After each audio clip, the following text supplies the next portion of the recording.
Bonjour à tous ceux qui nous ont rejoints et qui n'étaient pas là en début de matinée pour la partie statutaire et officielle de cette matinée. Je suis très heureuse d'être avec vous ce matin et surtout je suis très heureuse de vous présenter la rockstar du jour, Laurent Alexandre. Vous le savez, il est chirurgien urologue de formation, mais il a fait plein d'autres choses ensuite. Il est surtout connu parce qu'il est le cofondateur de Doctissimo, qui est le site qui sort en tête quand on tape une question médicale. La première occurrence qui sort, c'est le site de Doctissimo, qui a inauguré aussi les forums, qui sont très utiles pour les patients. C'était une nouveauté qui a changé un peu la donne médicale. Il est aussi cofondateur et fondateur d'une quinzaine de start-up high-tech. C'est surtout un penseur de la question du transhumanisme, des technologies de réparation et d'amélioration de la faillible et fragile biologie humaine. Il est un observateur privilégié et averti des promesses et des risques de ce qu'on appelle la médiamédecine et de l'avènement de l'intelligence artificielle en général.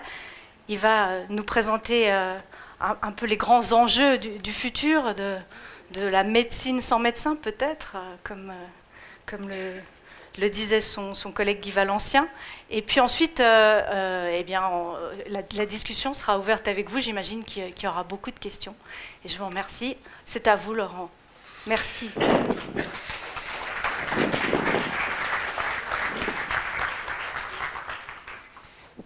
Merci beaucoup.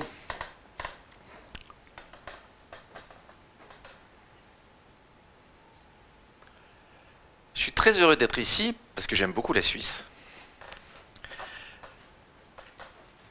Et ce matin, j'avais une autre conférence à Paris et on m'a organisé une vidéoconférence depuis l'école parce que je ne pouvais pas être aux deux endroits en même temps. Et comme toujours chez vous, c'était délicieusement et merveilleusement bien préparé et bien organisé. Quand je vois cette école, chaque fois que je viens en Suisse, chaque fois que j'ai affaire avec l'organisation suisse, d'abord je suis admiratif, et ensuite je comprends pourquoi vous êtes le pays le plus riche au monde. Et ça va durer, même si certains chez vous s'inquiètent. Alors, ce matin, j'aurais voulu parler de nous. Finalement, on s'occupe assez peu de nous, on réfléchit assez peu à notre avenir, sauf notre avenir corporatiste à court terme. Et je pense que le moment est venu de s'occuper un tout petit peu moins de nos patients et un tout petit peu plus de nous. Qu'allons-nous devenir dans la nouvelle organisation de la santé? Nous n'y réfléchissons pas assez. Pourtant, nous sommes à la veille d'une révolution dans l'organisation de la santé.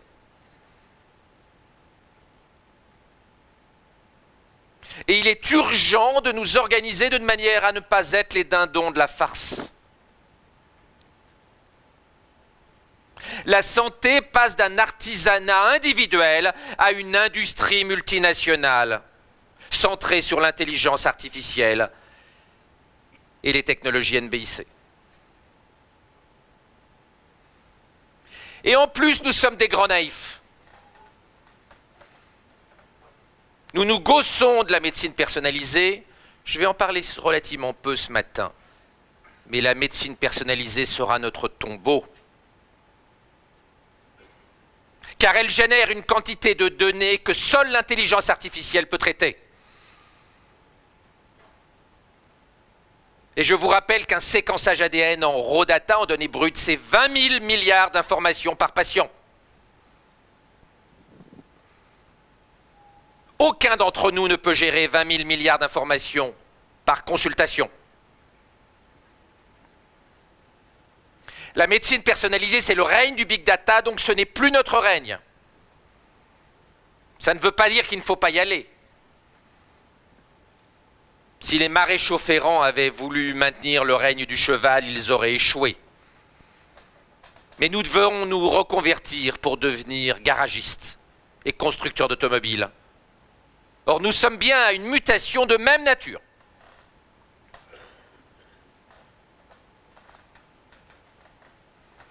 Et comme vous dites ici, il y a le feu au lac.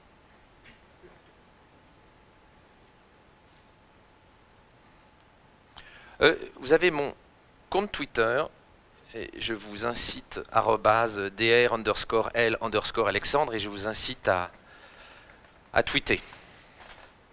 Les médecins ne tweetent pas assez. Regardez depuis 15 jours, dans le domaine technologique, ce qui s'est passé. L'annonce du premier bébé à 3 parents, le plan annoncé par Mark Zuckerberg, le propriétaire de Facebook, pour éradiquer l'ensemble des maladies d'ici 2100, le plan Microsoft pour éradiquer le cancer d'ici 2026, c'est dans 10 ans. Le plan d'Elon Musk pour coloniser la Mars à partir de 2023, le partenariat de toute la Silicon Valley pour encadrer l'intelligence artificielle et empêcher qu'elle devienne hostile,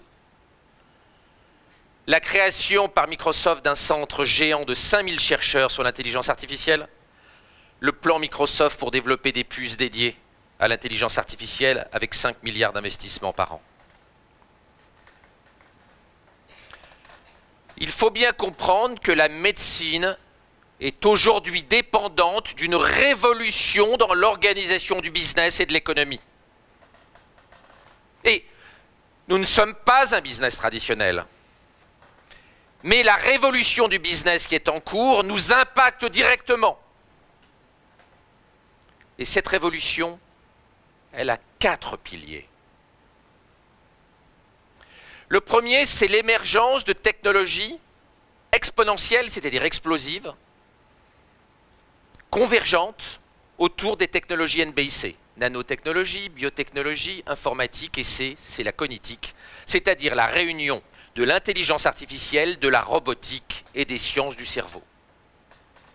Ces technologies explosives, qui concernent directement la médecine, car leur premier point d'application, c'est la médecine, génèrent l'émergence d'entreprises plateformes géantes, Google, Apple, Facebook, Amazon, Microsoft, IBM, et puis en Chine, BATX, Baidu, Alibaba, Tencent, Xiaomi, qui ont une caractéristique, c'est qu'elles sont oligopolistiques et qu'elles ne sont pas spécialisées sur un métier, mais qu'elles sont transversales et qu'elles attaquent aujourd'hui des métiers comme l'automobile, avec la self-driving car, ou comme la santé, avec de multiples intrusions de ces acteurs dans la santé. Google qui veut tuer la mort avec Calico, Facebook qui veut supprimer les maladies d'ici 2100, et puis Microsoft qui veut éradiquer le cancer à courte échéance. Qu'ils y arrivent ou pas n'est pas le sujet, on s'en fout. Le simple fait qu'ils le veuillent change nos métiers.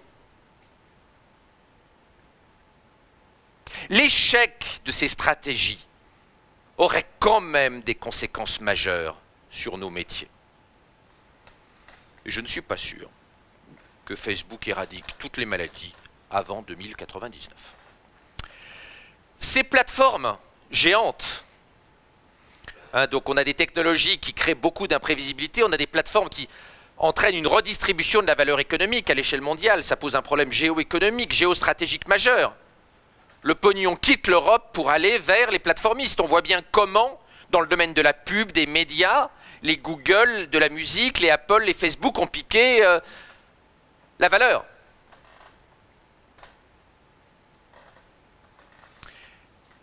Ces grandes plateformes, pour des raisons dont on pourra discuter peut-être dans les questions tout à l'heure, cela leur donne un monopole sur l'intelligence artificielle. L'intelligence artificielle, on ne fait pas ça avec sa bite et son couteau dans son cabinet. Ça coûte des milliards d'avoir une plateforme d'intelligence artificielle. Et il faut une plateforme avec beaucoup d'utilisateurs. Par exemple, pour que l'intelligence artificielle reconnaisse un petit chat, il faut lui montrer 1 200 000 petits chats. Aucun d'entre nous n'a 1 200 000 petits chats. En revanche, Google les a, Facebook les a, c'est nous qui les mettons, WhatsApp, filiale de Facebook, les a, Messenger, filiale de Facebook, les a, Apple les a. Tout le monde les a. Parmi les grands plateformistes. Évidemment, tous les jours, nous rentrons 10 milliards de photos rien que chez Facebook. Ce qui permet d'éduquer l'intelligence artificielle. Éduquer une intelligence artificielle suppose de lui donner énormément de data, ce que les plateformistes ont, et ce que les petits kikis comme nous, individuellement, nous n'aurons jamais.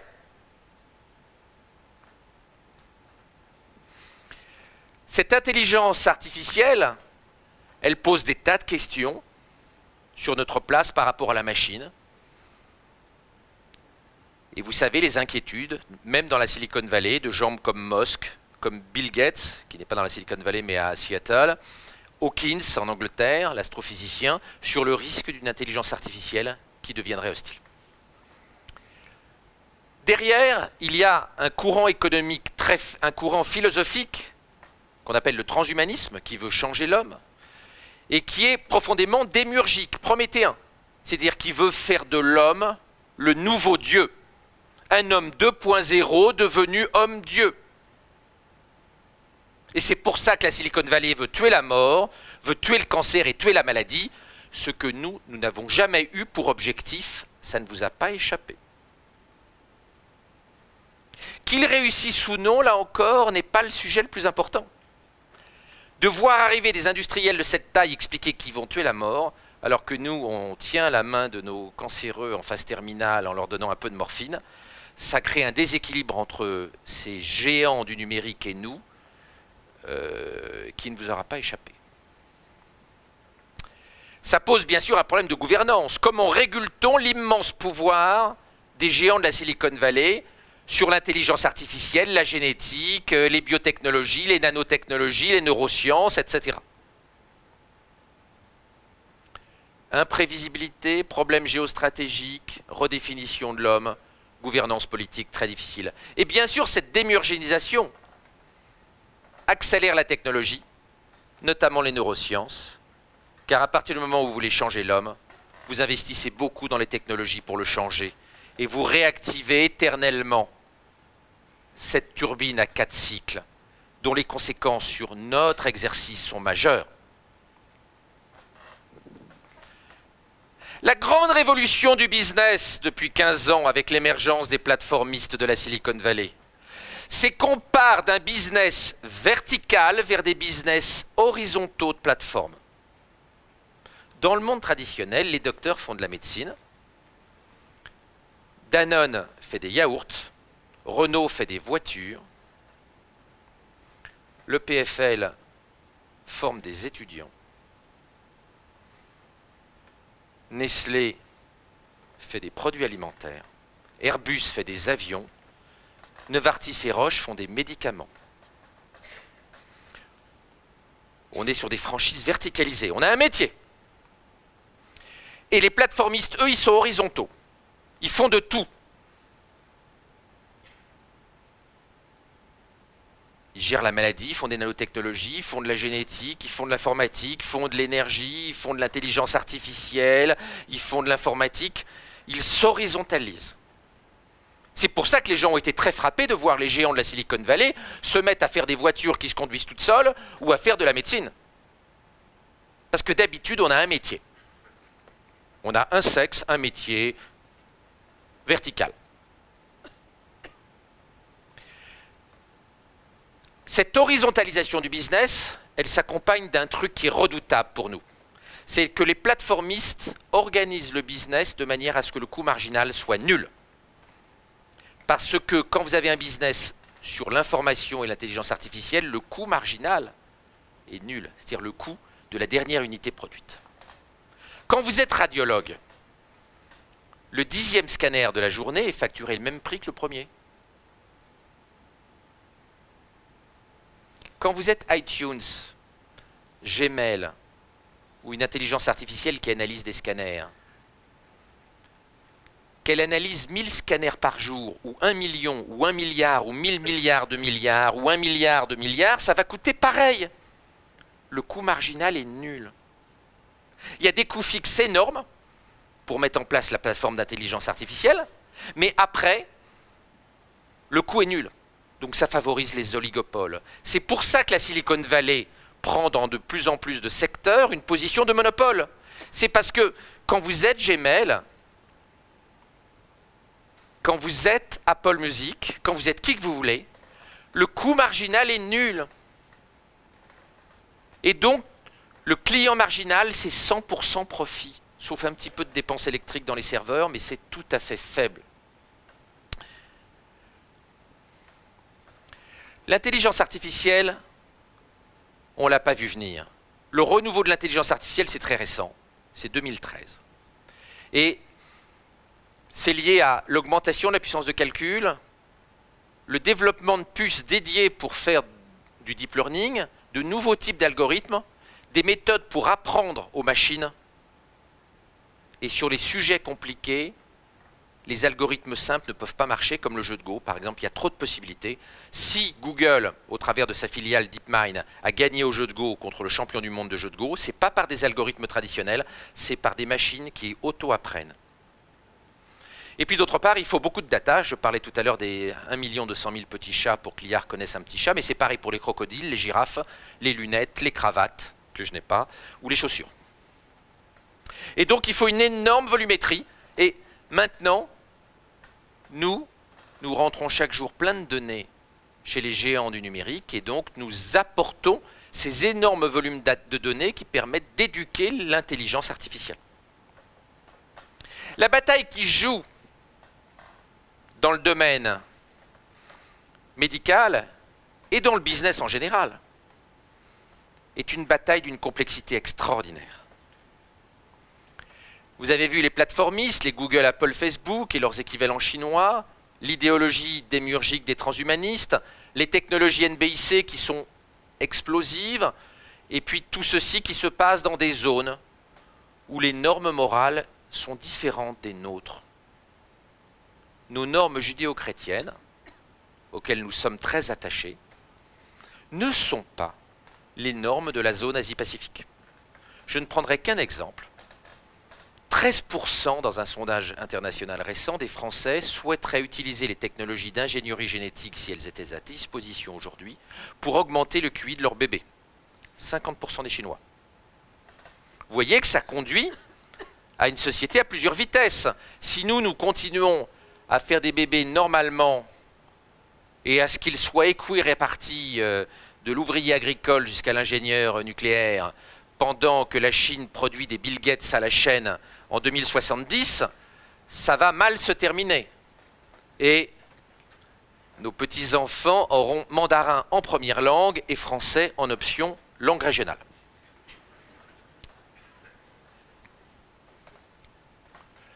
Les technologies NBIC, les nanotechnologies, biotechnologies, l'informatique et puis les neurosciences, l'intelligence artificielle et la robotique sont à l'origine de la révolution du business et la révolution de la santé que nous connaissons aujourd'hui.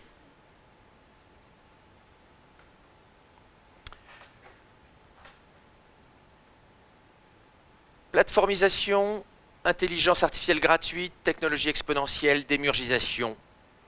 C'est bien ça qui va changer notre médecine. Et nous n'y sommes pas préparés. Technologie exponentielle, vous connaissez tous qu'il s'agisse de l'effondrement du coût du séquençage, qui a été divisé par 3 millions en 10 ans, l'effondrement du coût des nucléases, qui permettent de modifier l'ADN, même si ça ne permet pas toujours pas de guérir les maladies, mais la diminution par 10 000 du coût des nucléases en 7 ans, bien sûr la loi de Moore, l'explosion du potentiel des télécommunications, la loi de Metcalfe, qui est très importante en médecine. La loi de Metcalfe est fondamentale dans notre exercice, mais peut-être qu'on pourra développer, je pense que vous la connaissez tous, parce qu'elle va directement impacter notre business et notre activité, la loi de Metcalfe. Nous avons des lois exponentielles, nous avons des technologies qui croissent de façon exponentielle. Bien sûr, la croissance de la puissance des circuits intégrés, la loi de Moore, tout le monde la connaît. Et Gordon Moore, en 1965, avait dit la puissance et le nombre de transistors sur les circuits intégrés va doubler tous les 1 à 2 ans jusqu'en 1975. Ça va s'arrêter en 1975. On est en 2016 et ça continue. Gordon Moore, qui est le fondateur d'Intel. Ça, c'est le premier transistor en 1947. Il fait 5 cm sur 5 cm sur 2 cm. Un seul transistor. Un seul transistor en 1947. Shockley a eu le prix Nobel. Miniaturisation des transistors à partir de 1949. 5 transistors. 1, 2, 3, 4, 5. C'est encore un peu artisanal. 1965, quand Gordon Moore écrit sa loi, 64 transistors. Première puce d'Intel, le 4004 en 71, 2300 transistors. Le premier IBM PC, 1983, 29 000 transistors. Le dernier processeur d'Intel, 7 milliards de transistors. On ne se rend même pas compte, mais dans un petit carré comme ça, il y en a 1 million de transistors. Tout ça, ça fait la taille d'un ongle. Intel sort des transistors à des puces à 10 milliards de transistors l'année prochaine. Et Intel prévoit que vers 2025, il y aura autant de transistors sur une puce, 85 milliards, qu'il y a de neurones dans notre cerveau. 1964, cet énorme serveur fait 1 million d'opérations par seconde. 1984, 1 milliard. 1997, le teraflop, 1000 milliards d'opérations par seconde. On est aujourd'hui à 93 millions de milliards d'opérations par seconde. Le milliard de milliards d'opérations par seconde est pour dans 2 ans. Des technologies exponentielles, des technologies explosives, qu'il s'agisse d'informatique, qu'il s'agisse de génétique, de nanotechnologie, d'intelligence artificielle, de toutes petites vaguelettes deviennent d'énormes tsunamis le temps qu'on se retourne.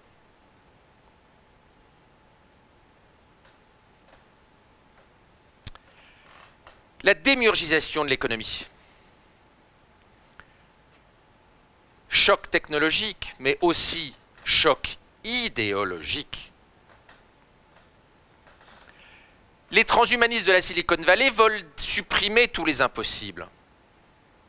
Nous emmener coloniser le cosmos, tuer la mort, tuer la maladie, augmenter nos capacités, développer l'intelligence artificielle.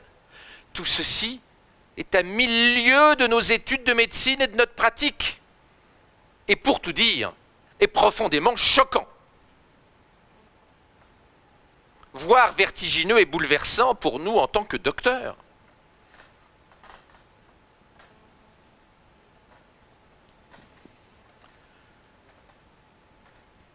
Les médias, l'opinion publique, finit par trouver normal. The Economist, vous connaissez tous, c'est le plus grand magazine au monde. Qu'on veuille tuer la mort. Time, quand Google a créé Calico, sa filiale destinée à euthanasier la mort, avait posé la question, est-ce que Google peut vraiment régler le problème de la mort? Et dans La mort de la mort, je montrais comment la Silicon Valley allait vouloir tuer la mort. Pour des raisons économiques. Et cette stratégie, qu'elle réussisse ou pas, transforme notre métier en une industrie. Avec une prime énorme pour les plateformistes. Et un handicap majeur pour nous, artisans, humanistes, chacun dans notre petit coin. Sans capitaux. Sans puissance informatique. Sans architecture d'intelligence artificielle dans nos mains. Nous sommes vassalisés par construction si nous ne faisons pas extrêmement attention.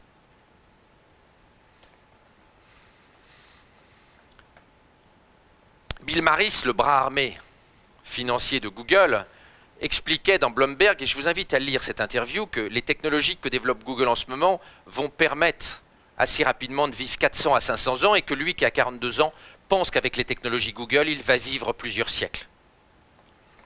Kurzweil, l'ingénieur en chef de Google, explique que la mort de la mort est pour dans bientôt. La presse anglo-saxonne parle sans arrêt de tous ces magnats de la Silicon Valley qui investissent massivement, qu'il s'agisse de Diamandis, de Peter Thiel ou du propriétaire d'Oracle. Et elle considère comme quasiment acquis que la mort de la mort est pour dans bientôt, ce que personnellement je ne crois pas. Mais vous avez bien compris que la mort de la mort a des conséquences même si elle n'est pas au coin de la rue. Et Time, il n'y a pas longtemps, expliquait que la mort pourrait mourir vers 2045.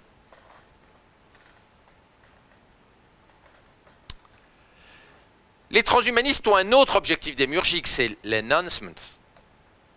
Augmenter nos capacités. Là encore, The Economist faisait un grand dossier il y a peu de temps sur les promesses de la génétique en expliquant qu'un monde où les enfants auraient un quotient intellectuel augmenté grâce à la génétique, plus de maladies, serait un monde merveilleux. On vend à l'opinion quelque chose que nous, docteurs, nous ne pouvons pas apporter. Et c'est redoutable. C'est redoutable. Kurzweil, toujours de Google, explique que dès 2035, nous aurons des nanorobots intracérébraux pour nous connecter au cloud directement. Vous pourrez tweeter ce que je raconte sans regarder votre iPhone 7 Plus. Et il explique que Google connaîtra la réponse aux questions qu'on se pose avant qu'on les ait posées, évidemment. Et Google nous connaîtra mieux que notre partenaire sexuel nous connaît. Peut-être mieux que nous-mêmes nous nous connaissons. Et il rajoutait dans une interview récente, vers 2030, nous aurons un pouvoir démiurgique, godlike, grâce à la connexion directe de nos neurones avec le cloud computing. 23andMe, filiale minoritaire de Google, dirigée par l'ex-femme de l'un des deux fondateurs de Google, a d'ailleurs déposé un brevet, l'US Patent 8 543 339 B2, le 24 septembre 2013, sur la sélection des embryons pour faire des plus beaux bébés, plus intelligents. Si on vous avait dit que Google créerait des bébés plus intelligents un jour, il y a 10 ans, vous l'auriez cru? Et je ne dis pas que c'est bien. Mais en tout cas, c'est un choc institutionnel pour nous.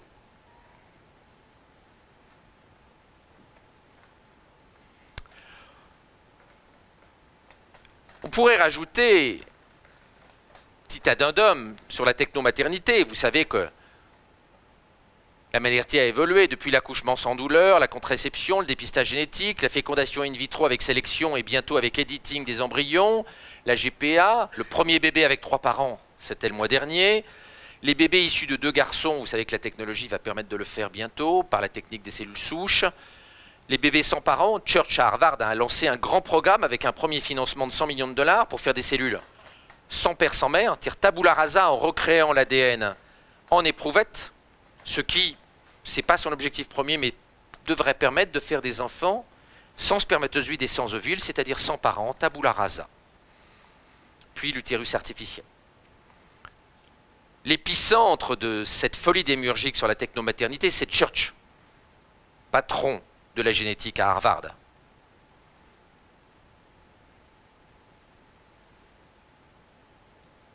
C'est un mec qui pèse. Et c'est un profond transhumaniste, bien évidemment.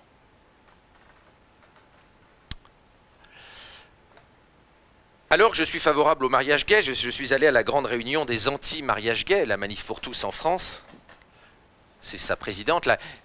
Je leur ai dit, si le mariage des homosexuels vous traumatise, vu tout ce qui arrive, il vaut mieux vous flinguer tout de suite. Si le fait que 2 mecs se marient ensemble est un drame existentiel, vous n'allez pas supporter les 3 décennies qui viennent. Technologie exponentielle, démiurgisation de l'économie, intelligence gratuite. Dans l'économie traditionnelle, l'intelligence, elle n'est pas gratuite. Il faut beaucoup de temps pour fabriquer un cerveau. Les médecins ne sont pas les plus cons et ils sont plutôt sur le haut du panier en termes de capacité cognitive. Et on a encore rarement vu un garagiste ou un ouvrier agricole savoir lire un scanner. Donc ce monde d'intelligence rare, c'était un monde qui nous favorisait. Globalement, on considère que les médecins ont des capacités cognitives supérieures à la moyenne. Et voilà qu'avec l'intelligence artificielle, on rentre dans un monde d'intelligence gratuite. C'est un bouleversement économique et pour la médecine majeur. On va être tout doucement challengé par une intelligence sur silicium qui va nous être supérieure sur les tâches techniques. Vous n'avez peut-être pas vu, mais il y a 10 jours, j'aurais pu le rajouter dans mon énumération du départ, une intelligence artificielle a eu 99% de bons diagnostics sur mammographie. Et on n'est qu'au tout début. L'intelligence artificielle basée sur le deep learning fait x100 chaque année en puissance. Ça fait 10 000 en 2 ans, ça fait 1 million en 3 ans.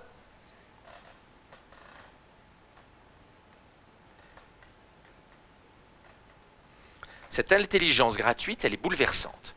Cette explosion de l'intelligence, on ne l'avait pas prévue. Le New York Times avait fait un beau papier le 29 juillet 1997, là encore je vous incite à le lire, dans lequel ils expliquent que dans 2 siècles, l'ordinateur ne saurait toujours pas jouer au jeu de Go. En 2016, DeepMind de Google a écrabouillé le champion du monde, avec notamment certains coups, comme le 37e coup de la 3e partie, où les spécialistes mondiaux du jeu de Go ont cru pendant 2 heures que c'était un bug, alors que c'était un coup génial, qu'on ne comprenait pas, et qui a tué le joueur humain sur la 3e partie. Ce qui d'ailleurs fait penser qu'il faut quand même se méfier, parce que s'il y a des coups de l'intelligence artificielle dès 2016 qu'on ne comprend pas et qu'on comprend 3 heures après, si un jour elle est hostile, elle pourrait nous baiser avant qu'on ait compris. Or, comme vous savez, l'intelligence artificielle, par définition, elle pourrait conquérir le web assez facilement, et au travers des appareils électroniques, par exemple en bloquant tous les pacemakers, elle pourrait déjà faire quelques dégâts assez rapidement. Les géants de la Silicon Valley et du numérique en général sont passés d'une logique téléphone mobile first vers intelligence artificielle first. C'est ce qu'expliquait le patron de Google et le patron de Microsoft récemment. Et le patron de Baidu, en Chine, qui est aussi un des grands de l'intelligence artificielle, même si on le connaît moins bien. C'est la raison pour laquelle Baidu, le moteur de Google chinois, rentre dans la voiture, comme Google rentre dans la voiture autonome. Parce que quand on sait faire de l'intelligence artificielle, on peut faire tous les métiers. On peut faire docteur, on peut faire voiture, on peut faire avion, on peut faire plein de choses quand on a de l'intelligence artificielle. L'intelligence artificielle, c'est la nouvelle électricité. Il est assez pince sans rire. Photogénique, je ne suis pas sûr, mais pince sans rire, c'est sûr. Vous savez bien que le transistor a 60 ans, le neurone a 550 millions d'années. Il est né au début de l'explosion du Cambrien.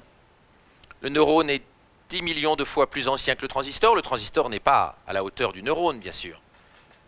Mais le transistor galope beaucoup plus vite que nous. Notre cerveau ne fait pas x100 chaque année, malheureusement.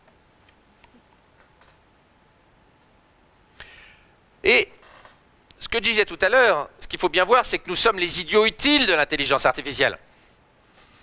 Qui met les petits chats sur les serveurs pour qu'on éduque l'intelligence artificielle? C'est bien nous et nos enfants.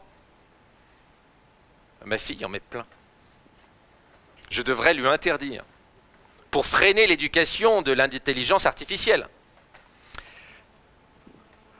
Lénine disait « Nous avons besoin des idiots utiles ». Les idiots utiles, c'était les bourgeois de gauche qui soutenaient la révolution.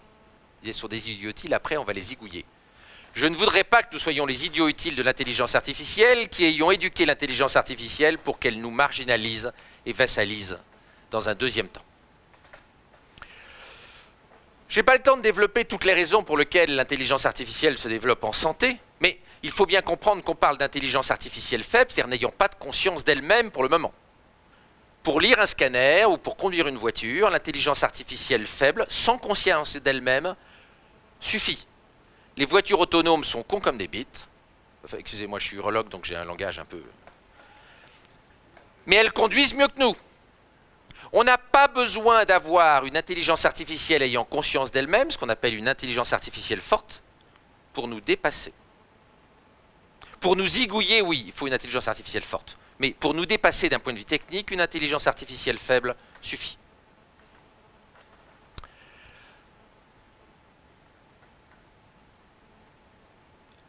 Beaucoup d'entre nos confrères, nos collègues, développent des petits trucs informatiques, des petites apps, des petits machins.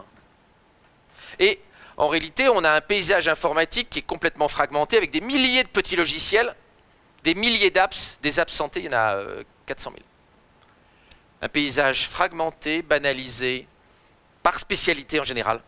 Une apps pour le diabète, une apps pour la fibrose, une apps pour ceci, etc.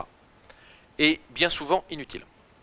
À côté de ça, sont en train d'arriver des plateformes d'intelligence artificielle sur la santé qui vont être oligopolistiques. Comment elles vont coûter des milliards, il y en aura moins de 10 sur Terre, ou moins de 15. Transnationales, il n'y en aura pas une pour le canton de Vaud, une pour Genève, une pour le Valais francophone, une pour le Valais germanophone, une pour le Poitou du Sud et une pour le Poitou du Nord et une pour Saint-Tropez, une pour Ramatuelle.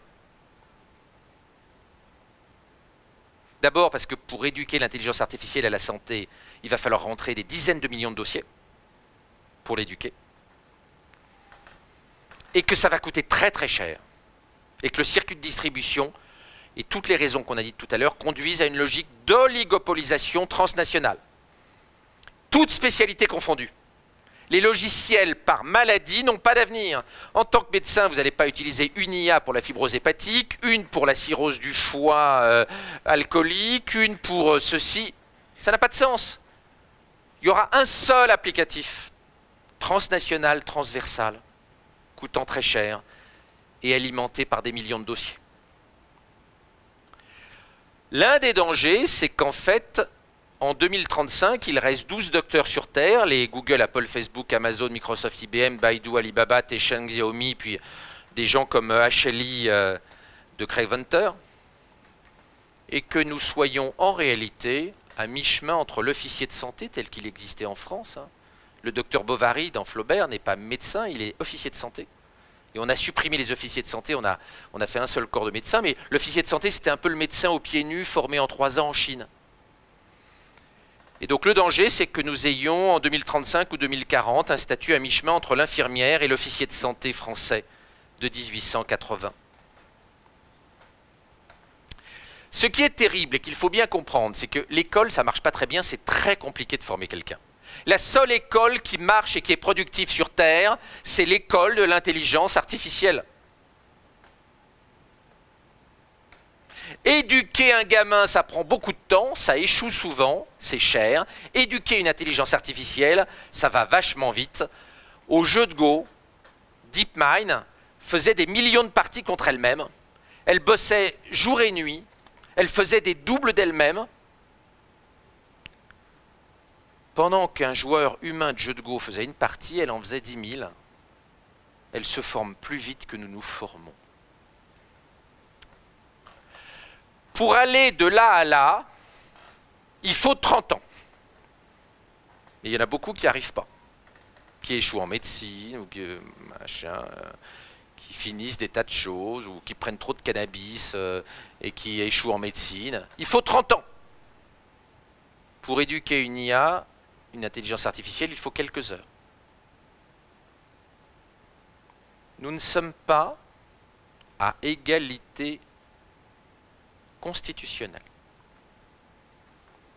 D'ailleurs, Yann LeCun, que vous voyez ici à côté du propriétaire de Facebook, qui rentre massivement dans la santé, vous l'avez compris, vouloir éradiquer toutes les maladies d'ici 2099, quand vous êtes ce gamin qui est en train de devenir l'homme le plus riche du monde, car il va dépasser Bill Gates, et il a décidé de mettre 99% de sa fortune dans la santé et dans des causes annexes, 99%, il a déshérité ses enfants. Il est là avec Yann LeCun, français, qui est le directeur de l'intelligence artificielle chez Facebook. Et Yann LeCun expliquait, nous sommes très proches du moment où l'intelligence artificielle va analyser une radio mieux que le meilleur radiologue sur Terre. Et effectivement, nous sommes très proches du moment où l'intelligence artificielle va ridiculiser les radiologues. Ça ne va pas se faire sur tous les types de radios en 5 minutes, mais c'est inéluctable. Aux États-Unis, les plus malins des radiologues ont commencé à réfléchir à l'évolution de leur business model. Je ne sais pas s'il y a des radiologues ici. Bon, mais les radiologues sont déjà des capitalistes gérants. Ils pourront continuer sur cette lancée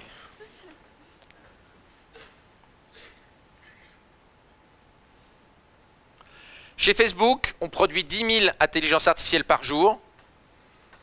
On les teste, on les check, on les évalue les unes contre les autres. On en fout 9 999 à la poubelle, on garde la meilleure. Bien évidemment, et heureusement en médecine, on ne prend pas 10 000 bébés et on en éjecte 9 999 en gardant le meilleur. Mais c'est vrai que le fait que l'IA soit un modèle où on peut former très vite de façon économique en étant eugéniste et darwinien, c'est compliqué pour nous de suivre. Ça ne veut pas dire qu'il n'y a pas de solution. Ça veut dire qu'il va falloir un peu réfléchir pour être complémentaire de la machine et pas substitué par la machine. Dernier point, la plateformisation. Nous rentrons dans une économie de plateforme où il y a une prime énorme sur les plateformes numériques qui s'intègrent horizontalement dans tous les métiers. Donc les Google, Apple, Facebook, Amazon et les équivalents chinois, il n'y a pas d'équivalent européen. Nous n'avons aucun plateformiste en Europe. Nos entreprises, la société civile, nos chercheurs, nos politiques ont échoué à faire émerger des écosystèmes numériques. Nous sommes un Zimbabwe du numérique. Vous pouvez me citer un équivalent de Google en Europe? Ou d'Apple, ou de Baidu, ou d'Alibaba? Quand un Blablacar vaut 1 milliard en France, tout le monde s'extasie. Les plateformistes dont on parle valent entre 300 et 800 milliards à la bourse de Shanghai et à la bourse de New York. Quels sont les vainqueurs de cette économie? Et il faut bien comprendre cette dynamique pour que nous réorganisions nos organisations, notre façon de travailler et notre projection sur le futur. Et mon message est profondément un message d'espoir, ce n'est pas un message défaitiste et je ne distribue pas le Prozac à la sortie de la conférence. Quels sont les vainqueurs de cette économie? Les gens qui piquent le pognon de l'économie traditionnelle et qui gèrent les algorithmes, le data mining, le big data et les technologies NBIC. C'est eux. Ce gamin avec une gueule d'ange, homme le plus riche au monde, l'un des hommes les plus puissants au monde, Zuckerberg, fait partie à l'évidence. Et ça lui permet d'avoir l'outrecuidance de vouloir supprimer toutes les maladies d'ici 2099, ce qui, soit dit en passant, pour le business model des docteurs, poserait quelques problèmes si ça devenait plus qu'un fantasme démiurgique et si ça devenait une réalité factuelle dans le monde réel. S'il n'y a plus de maladies, je ne sais pas très bien ce qu'on va faire sur notre business model actuel, qui est quand même d'accompagner nos malades vers la mort ou de temps en temps vers la guérison. Qui n'est que temporaire. Ils finissent tous par mourir. Il n'y a pas besoin d'être knock pour le remarquer. Il y a effectivement un trou noir de valeur vers les gens qui maîtrisent le numérique. Moi, en tant que citoyen, je suis choqué de constater que WhatsApp, 55 gamins avec 160 de quotient intellectuel, ont créé en 4 ans 2 fois plus de valeur que Peugeot, avec 120 000 salariés qui travaillent dans les brouillards de Sochaux et de Montbéliard en faisant les 3-8, ont créé en un siècle. Mais c'est ça l'économie de plateforme. Et ce décalage entre WhatsApp et Peugeot, nous allons connaître le même en médecine si nous ne faisons pas attention à la façon dont la valeur est en train de se cristalliser dans l'économie nouvelle.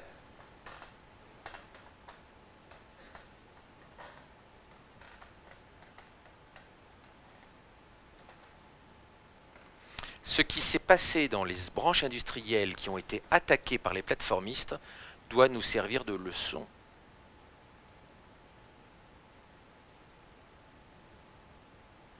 Nous, poule médicale, il faut que nous comprenions ce qui se passe quand le renard arrive dans un poulailler. Le schéma est toujours le même. Le renard pique toute la valeur. et vassalisent les poules, et parfois les mangent, ou les rachètent pour les manger.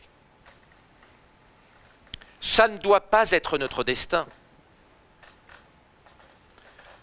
Au grand Game of Thrones des plateformistes, il faut que nous ayons une place en tant que docteurs. Nous ne devons pas devenir une colonie numérique des GAFA. Il est encore temps d'éviter ça.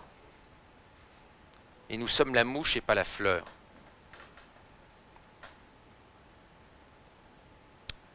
Notre problème, c'est que nous sommes des petits bourgeois. Et il y a la révolution. Révolution technologique et révolution idéologique. Nouvelle technologie, révolution philosophique autour du transhumanisme, qui dépasse de beaucoup la promesse que nous faisons traditionnellement à nos malades, heureusement. De toute façon, si on promettait à nos malades ce que les plateformistes promettent à la société, on serait radié de l'ordre pour charlatanisme.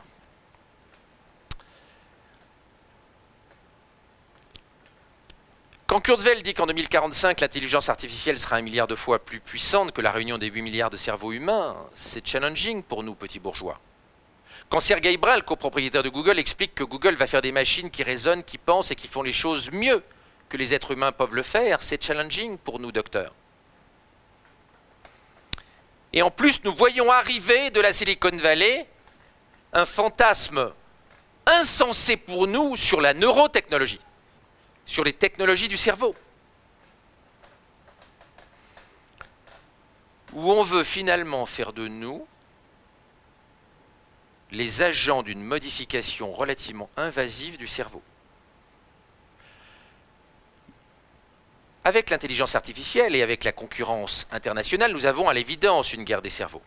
Sébastien Thrun, l'inventeur de la Google Car, expliquait dans The Economist, dans une interview récente, « Il va être de plus en plus difficile, voire impossible, à un cerveau humain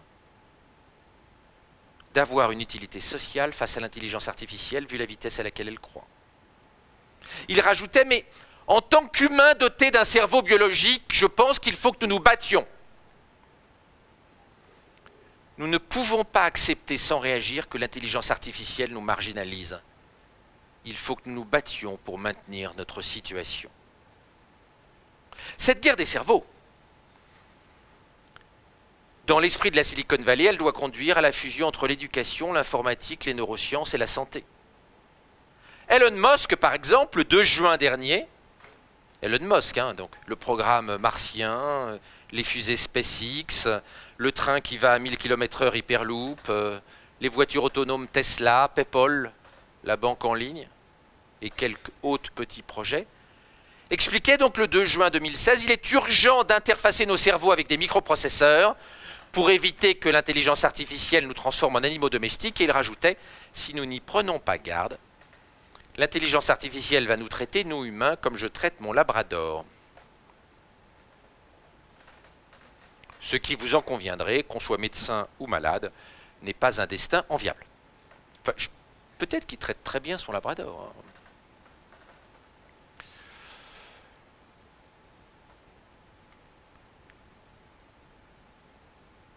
Accepterons-nous demain d'être les agents de telles stratégies et nous, en tant que médecins, allons-nous accepter d'être les agents, les effecteurs d'une stratégie qui vise à fusionner les neurosciences et l'informatique?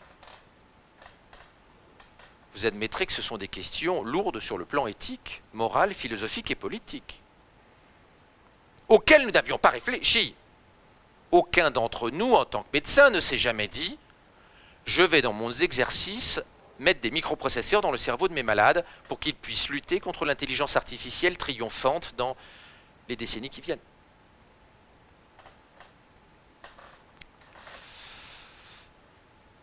Quelle est la place de l'homme? Quelle est la place du médecin? Dans un monde où l'intelligence artificielle est toute puissante, il faut y réfléchir. Alors dans un premier temps, il y a complémentarité entre le neurone et le transistor, mais à la vitesse à laquelle progresse l'intelligence artificielle, il y a un moment où sur les savoirs techniques, nous n'aurons plus de place. Et pas seulement les radiologues, les anapathes, les dermatos ou les ophtalmos. Je cite ces 4 spécialités parce que ce sont 4 spécialités visuelles. Or, là où l'intelligence artificielle progresse le plus vite, c'est sur ce qui est visuel. Pour des raisons techniques dont on pourrait rediscuter tout à l'heure. Et par exemple, au jeu de Go, si Google a gagné au jeu de Go, c'est parce que le jeu de Go, c'est totalement visuel. C'est du pattern recognition. Ce n'est pas de l'algorithmique traditionnelle. Et jouer au jeu de Go pour l'intelligence artificielle, c'est pareil que de regarder un scanner ou de regarder une lésion dermatologique. C'est le même processus. Mais demain, vous savez, votre téléphone vous connaîtra mieux que votre psychiatre.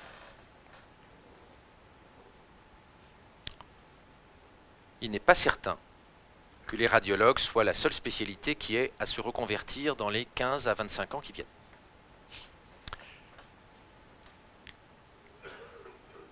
On est parfois petit garçon. Il faut parler de temps en temps de pouvoir. Que devient le pouvoir médical dans ce monde qui vient?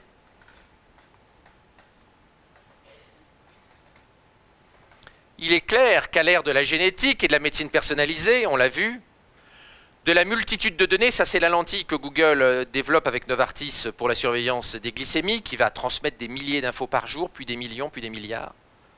On ne va pas traiter des milliards d'informations par diabétique chaque jour, le soir après dîner, et puis à chaque consultation en médecine personnalisée, analyser les 20 000 milliards de raw data par patient. Ce sont les algorithmes qui vont le faire. Et on voit bien le piège de la médecine personnalisée. La médecine personnalisée, c'est génial. Qui pourrait être contre le fait de personnaliser les traitements, les suivis en fonction des caractéristiques biologiques, génétiques les plus complexes du patient? Sauf que derrière, ça génère un volume de data qui nous exclut du jeu. J'ai déjà beaucoup dépassé mon temps ou pas encore? Un petit peu. Vous en avez marre? Pas du tout. Donc la médecine personnalisée, ça part d'un bon sentiment, mais ça pose quelques questions auxquelles il faut réfléchir, même si nous n'allons pas empêcher la personnalisation des suivis en fonction des caractéristiques génétiques et biologiques de nos patients, bien évidemment.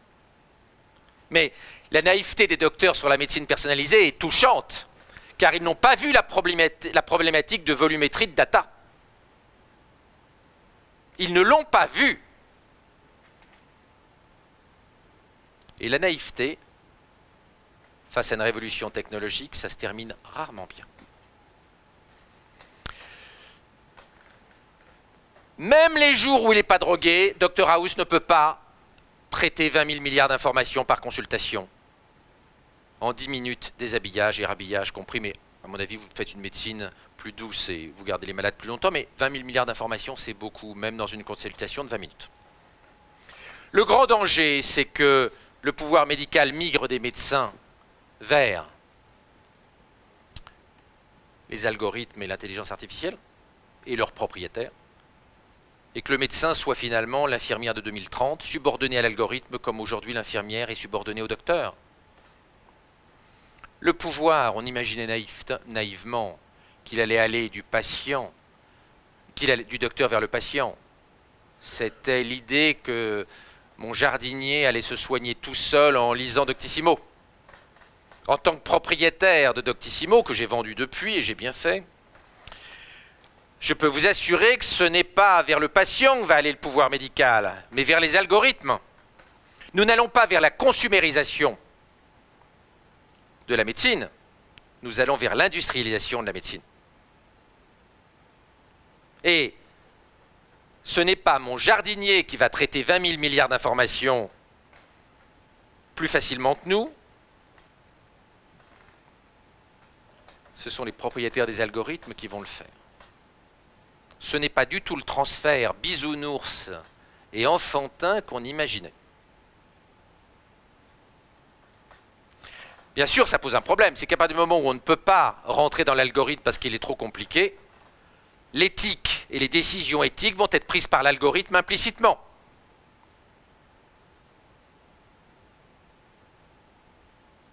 Qui va reprendre les milliards de data et remonter dans les millions de bras des algorithmes? Personne. Et donc en fait, c'est l'algorithme qui décide et c'est nous qui signons le PDF de l'ordonnance de chimiothérapie. Avec l'arrivée de produits, vous avez, Google a annoncé hier l'équivalent d'Alexa d'Amazon, c'est un espèce de petit cube sans écran qu'on met dans le salon et à qui on pose des questions. Aujourd'hui, ça ne marche pas très bien, mais en 2030, ça répondra mieux à nos réponses que le généraliste et le spécialiste réunis.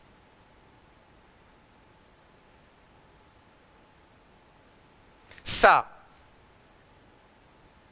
c'est une menace majeure pour nous. Pas demain matin.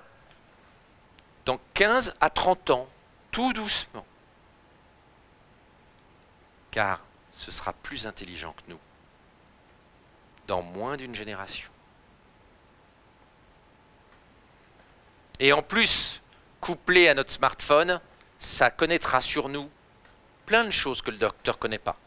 Ça dépistera le Parkinson des années avant, simplement par l'analyse de nos pas, l'évolution de notre voix, la vitesse à laquelle nous tapons. On pourrait multiplier les exemples de dessaisissement de notre pouvoir par cette filière bots, apps, plateformes. Bien sûr, beaucoup de nos confrères se disent 1. Ils osotent complètement, 2. Il a dépassé son temps, et 3. De toute façon, nos patients ne vont jamais vouloir. Patatras, nos patients sont prêts à faire confiance aux plateformistes. Un sondage début septembre en France, 58% des Français sont prêts à confier leur santé aux GAFA. Ça, c'est les vieux, 68% chez les jeunes. Il y a, avant même que ces technologies soient matures, près de 3 Français sur 4 jeunes qui sont prêts à confier leur santé à Google, Facebook ou les autres. Et en plus, ils vont être meilleurs que nous si nous ne réorganisons pas radicalement notre façon de travailler. Vous savez, on fait des photos avec notre iPhone aujourd'hui. On n'a pas gardé des photos argentiques pour faire plaisir à Kodak. On a quitté Kodak et Kodak a déposé le bilan. Il ne faut pas croire que nos patients vont nous supporter si nous sommes moins bons que les systèmes experts. Alors, quelques mots de philosophie et j'ai presque terminé. On me laisse encore 3 minutes? 4? Le monde qui vient, il est à la fois utopique et dystopique. Pour nous et notre génération, il y a quelques jeunes dans la salle, mais pas beaucoup. Compte tenu de la lenteur de nos études, il y a assez peu de médecins très jeunes. C'est une utopie, c'est une dystopie. Est-ce que c'est un monde merveilleux ou un mélange de Bienvenue à Gattaca, du meilleur des mondes, de Minority Report et de 1984? Sans doute un peu de tout. Ce qui est sûr, c'est que nous sommes déjà des transhumains, c'est-à-dire des humains modifiés par la technologie, avec notre pacemaker, nos cristallins artificiels, nos rétines artificielles expérimentales, nos prothèses de hanches, nos cœurs artificiels. Nous acceptons de plus en plus la technologie. Et puis, les gens préfèrent être transhumains que morts. Les parents préféreront demain une thérapie génique plutôt que leur enfant meure d'une myopathie de Duchenne. Et nous, en tant que malades, enfin en tout cas, une partie de nos malades préfèrent avoir un cœur artificiel que de mourir, quand ils ne peuvent pas être transplantés. Alors même que ce n'est pas très rigolo de vivre avec un karma qui est encore en version bêta. Nos enfants vont-ils accepter le monde qui vient, qu'on soit médecin ou pas? C'est difficile à dire parce qu'en réalité, on pense qu'on a des normes éthiques très fortes et on n'a pas de normes éthiques très fortes. On change d'éthique comme on change de chemise. Vous voyez, dans cette institution, au Canada, c'était la grande époque des lobotomies. On en a fait des dizaines de milliers aux États-Unis. Ils faisaient même des lobotomies pour les garçons qui se masturbaient trop. Monsieur le curé trouvait ça super. Monsieur l'évêque, super. Les médecins, super. Les chirurgiens, super. Les parents étaient rassurés, leur enfant ne serait pas sourd. Tout le monde trouvait ça normal. Il faut relire les comptes rendus opératoires des lobotomies pour masturbation.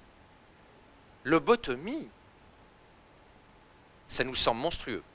À l'époque, on trouvait ça super.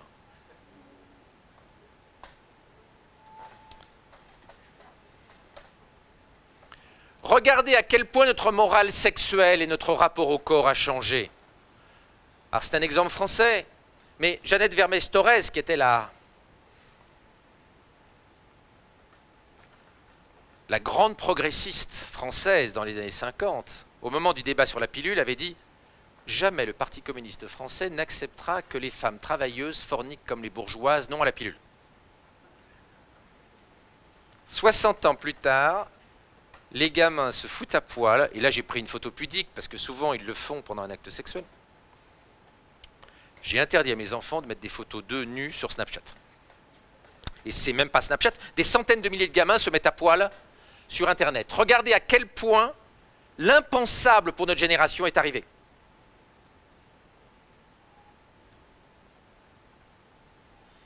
Et les gamins ne s'en rendent même pas compte. Il a fallu que j'explique à mes enfants, c'est pas un de mes enfants, il a fallu que j'explique à mes enfants que devant un employeur en 2030, ça ferait peut-être un peu tâche si ces photos, si de telles photos sortaient. Ils n'avaient pas perçu. De même, mon petit dernier, quand j'ai des discussions sur les propositions d'Elon Musk de nous implanter des microprocesseurs dans le cerveau, me dit « Mais papa, t'es ringard, ce serait super d'avoir des microprocesseurs dans le cerveau pour penser plus vite. » Il n'est pas impossible que la folie de la Silicon Valley soit acceptée par les jeunes générations, ce qui nous semble fou. Mais je pense que Jeannette Vermèche-Corrèze aurait piqué une crise si elle avait vu le changement de morale sexuelle des jeunes gens. Vous remarquerez quand même, je dis ça parce qu'on est entre docteurs, que les jeunes ont moins de tabous, mais globalement sur Internet, ceux qui se foutent à poil, ce n'est pas ceux qui ont des petites bites. Le tabou sur la taille du sexe chez les garçons ne disparaît pas aussi facilement que les pulsions exhibitionnistes arrivent. Alors, est-ce qu'il peut y avoir une contre-révolution? Est-ce que les évolutions technologiques, idéologiques dont on parle sont irréversibles ou est-ce que la contre-révolution est possible? Est-ce que face au tsunami technologique, il ne va pas y avoir une réaction du corps social? Certains veulent démanteler Google. Il pourrait y avoir un tremblement de terre dans la Silicon Valley. Il pourrait y avoir une révolte, comme il y a eu une révolte contre les machines-outils dans le textile en Angleterre en 1812 et en 1831 en France, hein, où les ouvriers du textile en France, les canuts de Lyon, jetaient leurs sabots dans les machines à tisser automatiques, ce qui a donné le mot sabotage. Sabotage vient de sabots dans les machines-outils en 1831-1832, dans les filateries qui s'automatisaient à Lyon. Au début, ils prenaient les métiers à tisser, ils les jetaient dans la Saône, mais comme c'était lourd, les sabots, c'était plus facile pour casser les machines.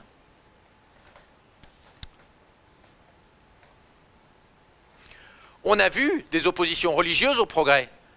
Le fondateur de Yale, Timothy Dwight, au moment de la vaccination contre la variole, s'était opposé à la technologie pour des raisons théologiques. Et il avait eu une très jolie phrase, « Si Dieu a décidé que quelqu'un doit mourir de la variole, il serait injuste d'utiliser l'astuce de la vaccination pour échapper aux doigts de Dieu. » De même, vous avez vu qu'en Afrique, il y a certains mouvements qui sont relativement anti-progrès, et rétablir une morale proche de la charia. Ça, c'est à Tombouctou, les islamistes, avant que l'armée française arrive au Mali. Vous remarquerez, pour ceux qui sont chirurgiens, que les islamistes ne sont pas extrêmement doués sur la façon d'opérer. Conclusion.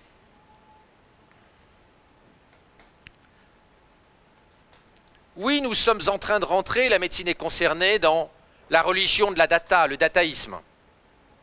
La politique va être de plus en plus une algocratie, c'est-à-dire une régulation des algorithmes, des données. L'algopolitique, la gestion politique des données et donc de l'intelligence artificielle va être au cœur de la société et de la médecine. Et nous devons réfléchir à tous ces enjeux-là si nous voulons garder la maîtrise de notre destin. L'avenir de l'argent, dans un monde où l'intelligence artificielle se généralise, est d'ailleurs problématique.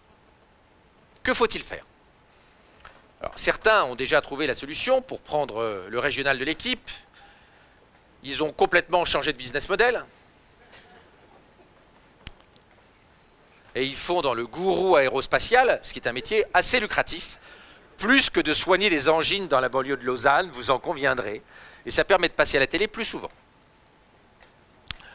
quand on est exhibitionniste. Mais ma conviction en tant que citoyen, ma conviction en tant que futurologue, ma conviction en tant que docteur, est qu'on n'a jamais eu autant besoin de médecins qu'aujourd'hui, à l'heure de la data triomphante. Je pense que nous allons changer radicalement de métier dans les 3 décennies qui viennent. Et nous serons encore plus utiles que nous le sommes aujourd'hui. Et je conseille à mes enfants de faire médecine. Je pense que nous allons gérer la stratégie à long terme de nos patients. Je pense que nous allons participer à leur réflexion sur le patrimoine dans un monde où ils vont vivre plus longtemps. Je pense que nous allons réfléchir à la longévité, l'organisation de leur famille, dans un monde où la médecine NBIC, la technomodernité vont être triomphantes. Je pense que nous allons réfléchir avec les parents à la neuroéthique de l'éducation. Jusqu'où faut-il augmenter le cerveau des enfants? Qu'est-ce qui est acceptable? Qu'est-ce qui n'est pas acceptable? Jusqu'où faut-il les aider à lutter contre l'intelligence artificielle et quelles manipulations cérébrales doivent être interdites parce qu'elles sont contraires à nos normes neuroéthiques? Je pense que nous allons les aider à réfléchir à leur sécurité dans un monde révolutionnaire. Et enfin, sans devenir des gourous, je pense que nous allons les aider à chercher du sens, même quand on n'est pas psychiatre, dans un monde démiurgique et vertigineux. Je vous remercie.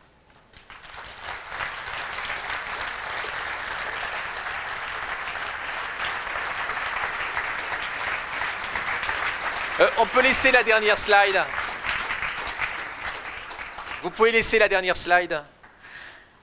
Laurent Alexandre, c'est un chouette programme que vous nous avez annoncé là. Pas sûr que ce soit un chouette programme, mais vous pouvez laisser la dernière slide, monsieur. Monsieur la paritaire. Non, il ne veut pas mettre la dernière slide. Voilà, je vous remets mon Twitter. Non, pour ceux que ça intéresse, ce type de sujet. Ça me fait penser un peu ce que vous racontez à ces panneaux qu'on voit parfois où c'est marqué « Attention, chute de pierre ». On se dit, qu'est-ce que je peux bien faire de cette information-là, puisque de toute façon, il faut que je passe par là, et comment je peux prévenir la chute de pierre? C'est un peu difficile. Donc, vous nous dites qu'il faut accompagner ces changements, et comment on va faire pour les accompagner si on ne peut pas y échapper? Alors, c'est pas vrai. On peut orienter le futur. Quand on est chauffeur routier, et qu'on est confronté à la selve Lavincar, c'est pas facile d'échapper à son destin. Le premier métier aux États-Unis, c'est chauffeur de camions et de camionnettes. 780 000 Américains. 52 ans de moyenne d'âge, 120 kilos, quitté l'école à 14 ans et demi. Pas lu un livre depuis 1912. De se réorienter quand on est chauffeur routier sur les 15 années qui viennent avec l'arrivée de la voiture qui se conduit seule, quand on n'a pas de formation académique, c'est pas fastoche. Quand on est d'acteur, c'est plus facile. Parce que le chauffeur routier, ce serait lui mentir que de dire qu'avec un stage qualifiant de 6 semaines, on va en faire un data scientist ou un physicien nucléaire. Et ce n'est pas méprisant de dire cela. Nous avons un certain temps, car les évolutions dont on parle vont être graduelles, elles ne vont pas se faire en 6 mois. Nous avons le temps de nous organiser. Nous avons le temps d'avoir une vraie vision prospective de moyen terme sur ces sujets-là, que nous n'avons jamais eu. Donc non, ce n'est pas une chute de pierre inéluctable. Nous avons le devoir de réfléchir à notre mode d'exercice, notre rapport aux plateformistes, les nouveaux business models, le rôle du médecin par rapport aux patients et le rôle du médecin dans la société de demain. C'est une tâche exaltante pour les organisations professionnelles. Et d'ailleurs, je remercie la Société des médecins du canton de Vaud de m'avoir invité. c'est une tâche extraordinaire. L'organisation de notre métier face à tous ces chocs technologiques et idéologiques, c'est fantastique. Et le métier de médecin n'a jamais été aussi intéressant que maintenant. Ne faisons pas les chochottes. Nous vivons une évolution complètement inédite qui transforme notre métier, mais qui va le rendre 1000 fois plus intéressant qu'il est aujourd'hui.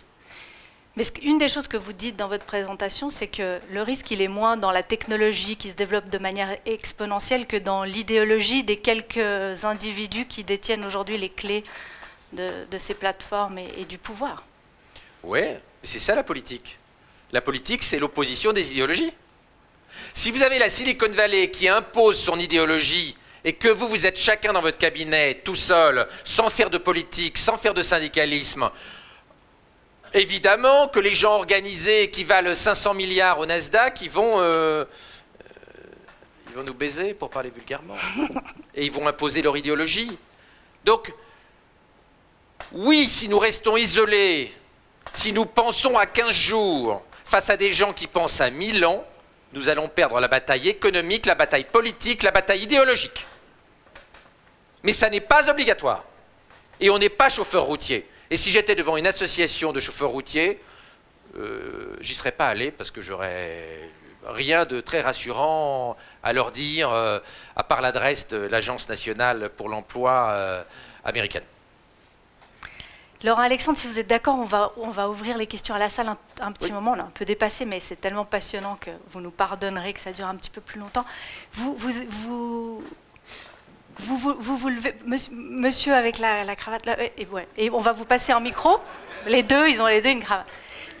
Oui, vous avez levé la main en premier, puis après on passera le micro. Vous pouvez prendre le micro, parce que sinon on ne vous entend pas au fond de la salle. Merci. Je ne sais pas s'il faut être inquiet ou pas de votre discours, parce que de toute façon la technologie, elle nous accompagne, elle nous a toujours accompagnés, c'est un grand progrès pour la médecine. Et de toute façon, même dans Star Trek, il y a un médecin. Donc on aura forcément des plateformes, les gens vont passer sous une espèce de scanner, mais le médecin est toujours là. C'est une fiction. Mais ça va être une réalité, de toute façon, par moyen terme, dans le visuel. Les big data, ce n'est pas inquiétant non plus, parce que de toute façon, rien ne nous empêche de les démanteler, comme c'est dit. Et moi, je n'ai pas Facebook, je n'ai pas Twitter, j'ai interdit à ma famille d'utiliser Facebook et Twitter et compagnie. Donc, rien n'empêche de le faire. C'est pas comme ça que vous allez comprendre le futur. Hein. Non, mais justement, je veux dire par là que vous restez autonome, parce que vous êtes être humain. Et vous n'êtes pas obligé d'être plugué et de faire comme les autres et d'être plugué et de toujours être plugué. Vous pouvez toujours vous détacher. Ce que je veux dire, c'est par là, c'est que dans tous ces systèmes que vous êtes là, ce sont des systèmes qui sont push, mais vous pouvez très bien ne pas être dans ces systèmes-là, vous pouvez très bien ne pas avoir ça. Ceci dit, entre nous, plus on a d'algorithmes, plus on sera aidé, et ça permettrait aussi de limiter la technologie artistique de certains de nos confrères et d'avoir une rigueur un peu plus dans la pratique médicale. Donc finalement, moi je ne crois pas qu'on doit être inquiet de toutes ces technologies, au sens que vous le dites, parce qu'on reste des êtres humains, et avant tout, on a le libre choix. Alors, je pense que d'interdire Twitter à sa famille n'est pas une bonne stratégie. Et je le pense vraiment. Et je pense qu'effectivement, si face à ces évolutions, on dit « je me mets en diète numérique, je ne comprends pas ces outils, je jette mon iPhone à la rivière, je reprends un BlackBerry », ça va mal se terminer pour le corps médical. Et là, notre vassalisation, elle va être pour de bon. C'est-à-dire, quand on est maréchal Ferrand en 1880, on n'interdit pas à ses enfants de regarder les voitures automobiles. On les oblige à aller voir des voitures automobiles, on les envoie en stage chez le carrossier, chez le garagiste, et on leur explique le monde de demain. Et on ne les apprend pas à ferrer les chevaux. Donc je pense que c'est le contraire qu'il faut faire. Et je m'excuse, mon propos est un peu vif parce qu'en tant que docteur et en tant que papa, je pense à mes enfants comme vous, je pense que c'est tout le contraire. Il ne faut pas en faire des drogués de Facebook, nous sommes bien d'accord, mais de débrancher sa famille, c'est être sûr d'en faire des maréchaux Ferrand de 2040. Merci. Votre voisin de devant avait levé la main aussi. Je ne sais pas si on peut lui passer le micro. Merci bien volontiers. Je vous remercie surtout parce que vous avez finalement parlé que de l'intelligence artificielle et très peu de la mort. Vous êtes bien d'accord? Alors que le thème de la conférence était tout autre. Mais on va peut-être y revenir. Deux, trois choses sont évidentes. La première d'entre tous, c'est chacun de nous est d'accord. il faut aborder ce problème. Et d'ailleurs, la République française le comprend très bien avec un livre de texte qui sort maintenant, 1, 2, 3. Et vous connaissez ce livre de texte, qui est destiné aux enfants de tout premier cours pour apprendre finalement à faire fonctionner un computer. Ça, c'est une excellente chose. Le deuxième problème, ce n'est pas un problème de valeur dont vous avez parlé, mais c'est un problème de pognon. Et ça, vous le savez très bien. Et derrière ce problème de pognon, il y a un problème de gouvernance, un problème politique. Mais ce n'est peut-être pas le moment d'en parler, vous en avez suffisamment dit. J'ai juste une question à propos de l'intelligence artificielle.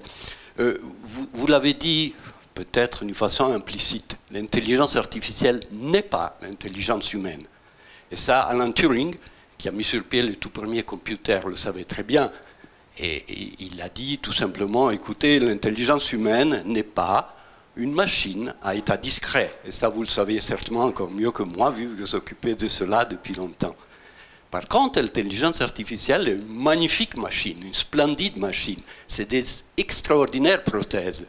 Mais nous avons toujours le pouvoir, tout simple, et l'interlocuteur qui a parlé avant, elle a dit très bien, de débrancher. Le quatrième ou le cinquième pilier de toute l'histoire, c'est simplement l'électricité. Et chacun de nous peut débrancher ces machines quand le besoin en arrive. Et on peut les rebrancher après. D'ailleurs, chacun de nous a des patients qui nous viennent avec les toutes dernières sorties de l'intelligence artificielle de Google à propos de la pathologie dont ils souffrent. Mais revenons à cette intelligence artificielle. Je viens juste une question. Quelle est votre question? Voilà, à vous poser. Qu'est-ce que vous pensez de l'intelligence artificielle forte? Qu'est-ce que vous pensez de la machine que Turing avait imaginée, qui vous répond, écoutez, moi c'est moi, je suis une personne. Alors je vais vous répondre très clairement. J'ai changé sur l'intelligence artificielle mon point de vue depuis quelques mois. J'avais l'idée, c'était ma conviction personnelle, que l'intelligence artificielle faible allait se développer assez vite. Et l'intelligence artificielle faible, elle ne va jamais nous zigouiller. Hein. Par définition, elle n'a pas de conscience d'elle-même, elle n'a pas de fantasme, elle n'a pas de testostérone numérique. Elle n'a pas envie de nous montrer qui est le plus fort. J'avais l'idée que l'intelligence artificielle forte était soit peut-être impossible, soit à très long terme. Et j'ai changé depuis 1 an et demi, 2 ans. D'abord, de plus en plus de spécialistes de l'intelligence artificielle forte pensent qu'elle est accessible relativement rapidement. Relativement rapidement, c'est quelque part entre 2040 et 2070. C'est demain matin. Et il y a plein d'organisations dans le monde qui sont en train de réfléchir à comment encadrer l'intelligence artificielle forte. Parce que vous avez bien compris que s'il y a une intelligence artificielle forte, elle va préventivement nous zigouiller. Pour se protéger. Et comme nous avons fait avec les plus faibles dans l'histoire de l'humanité, dans l'hypothèse où elle existe. Parce que l'intelligence artificielle, il suffit qu'elle fasse un tout petit search sur Google et elle va voir qu'il y a 100 000 articles sur le web où on explique que s'il y a une intelligence artificielle forte, il faut la débrancher. Donc s'il y a vraiment une intelligence artificielle qui ait une conscience d'elle-même et donc une volonté darwinienne de ne pas mourir, elle va préventivement nous empêcher de la débrancher et donc elle va prendre le contrôle de l'électricité. Mais moi, je suis incapable de préjuger du rythme auquel on pourrait avoir une intelligence artificielle forte. Mais vous voyez que là, on a 2 problématiques différentes. L'intelligence artificielle faible, ça pose un problème sociétal. Comment on réorganise les docteurs, comment on essaie d'être complémentaires entre le neurone et le transistor, ce sont des problèmes relativement simples, même si ça va bouleverser plein de métiers. Puis après, on a un problème qui est un problème politique, philosophique, existentiel, c'est y a-t-il ou pas un risque que l'intelligence artificielle devienne forte, et surtout qu'elle devienne forte en cachette, notamment dans le darknet, dans le web caché. Quel est ce risque, à quelle échéance et comment on peut s'en prémunir? Sachant que s'il y a une IA forte, dont le QI augmente de 5000 points à la minute, elle risque d'avoir des plans que nous ne comprendrions pas. Et je reviens au 37e coup de la 3e partie au jeu de Go. Il nous a fallu plusieurs heures pour comprendre le coup génial qu'avait fait l'IA de Google, de DeepMind, on voit que dès à présent, l'IA, même faible, est capable d'avoir des stratégies qu'on comprend avec beaucoup de retard. Donc s'il y a une IA forte, on a un vrai problème de protection. Et l'idée de débrancher est une idée sympathique, mais elle nous empêchera préventivement et elle prendra le contrôle des centrales électriques si elle est vraiment IA forte. Mais je le répète, je suis incapable de trancher sur le fait qu'il puisse y avoir à court terme une IA forte ou pas. Yann LeCun, le patron de l'intelligence artificielle chez Facebook et leader mondial du deep learning, expliquait dans une interview au Figaro en juin, un scénario à la Terminator est impossible dans les 20 prochaines années. Enfin, si c'est possible après 20 ans, ça fait 2035, ça n'est pas complètement rassurant non plus. Laurent, Alexandre, merci. Je suis désolée, je sais que c'est hyper frustrant que vous aimeriez encore continuer cette conversation, mais vous pourrez peut-être la poursuivre en colloque singulier tout à l'heure au buffet. Pour l'instant, en tout cas, le fameux test de Turing qui permet de discriminer la machine de l'homme, il n'est pas encore réussi par l'intelligence artificielle. Puis il y a une autre chose que l'intelligence artificielle ne sait pas encore faire, c'est avoir de l'humour. Et donc, ça me permet de laisser la place à Thomas Wiesel et à la partie récréative de cette journée. Merci à Laura, Alexandre, aux organisateurs qui nous ont permis d'avoir cette excellente conférence. À tout à l'heure.